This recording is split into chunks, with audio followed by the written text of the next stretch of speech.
Welcome back to part 2 in our Revolt of the Angels series within the Universal Canon of Literature series. Now, what is all this about? Just a few minutes ago, I filmed the video, the basic lecture, on Asmodeus by Alain René Lesage, the early 18th century play, which looks at the stratified nature of evil, and it features everyday life in Madrid, Spain, in which this demon takes this would-be apprentice aside after he takes him on a flying through the air journey, for which witches supposedly or practitioners of that art were known. And they land on the rooftop of one of these great edifices, these buildings. And the demon then proceeds to point out what's going on in each of the apartments of this building. And there's nothing angelic or altruistic about it. You have things ranging from murder, adultery, fornication, other crimes which are being covered up. What precipitated this idea, the Revolt of the Angels series, was number one, the novel by Anatole, France, in 1914. I earlier mistakenly said 1910. And it's interesting that this book came out the same year as the First World War. In our own day, we are intrigued by the idea of a war in heaven through the Prophecy film franchise, which features, or at least the lion's share of the films, feature Chris Walken as the renegade angel Gabriel. Now, part 2 of this series, The Revolt of the Angels, looks at the novel itself, The Revolt of the Angels by Anatole, France. Just a little on Anatole, France. Anatole, France is a national treasure of France. He was considered the greatest novelist after Balzac in the 19th century. In fact, he's considered the greatest literateur, both novelist and playwright, of the late 19th and early 20th centuries.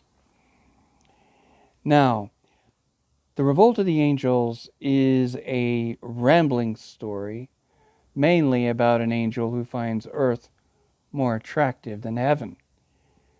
His presence in Paris is first felt when precious books began to disappear from the Esparvieux library, and to the great dismay of the librarian, of course. The thief turns out to be the guardian angel of the young Esparvieux, to whom he appears while the latter is actively engaged in adultery. The angel, called Arcade or Arcade, announces that he is going to organize a revolt against the Most High. But like so many revolutionaries of the day, he seems more intent on enjoying life in Paris than on getting on with his revolution.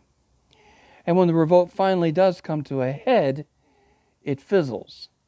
But meanwhile, Anatole, France has had time to have his ironic say on subjects ranging from the Parisian society of the day, ecclesiastical art, current morals, and the overall ineptitude of the French police, all the way to the organization of the cosmos.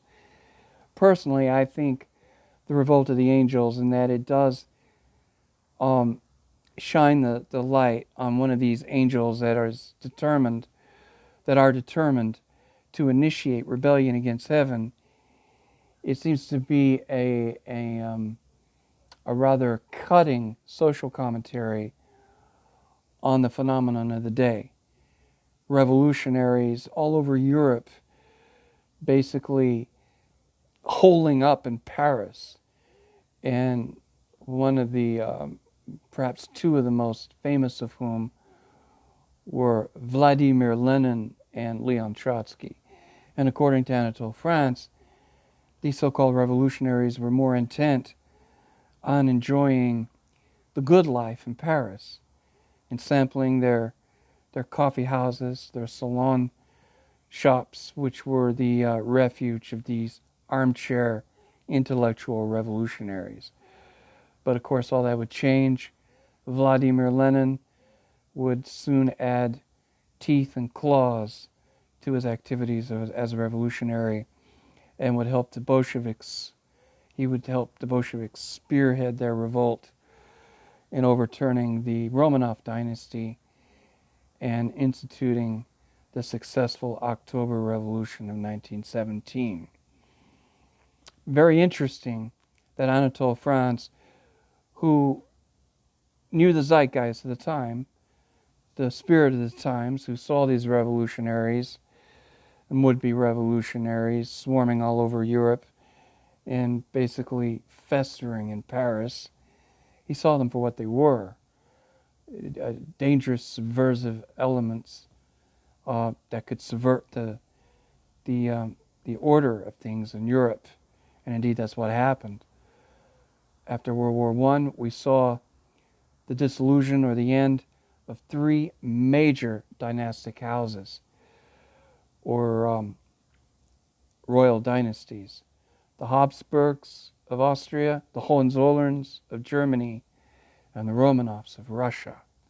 So the Revolt of the Angels, which was intended to be an entertaining moral fable for the younger audiences, would go on to be surcharged with those types of elements which would make later screenplays and films such as Prophecy and Prophecy 2 so very riveting and perspicacious or insightful for our own age. Once again, thank you for joining us in our Universal Canon of Literature series. Join us as we take down the next title from the bookshelf. Thank you.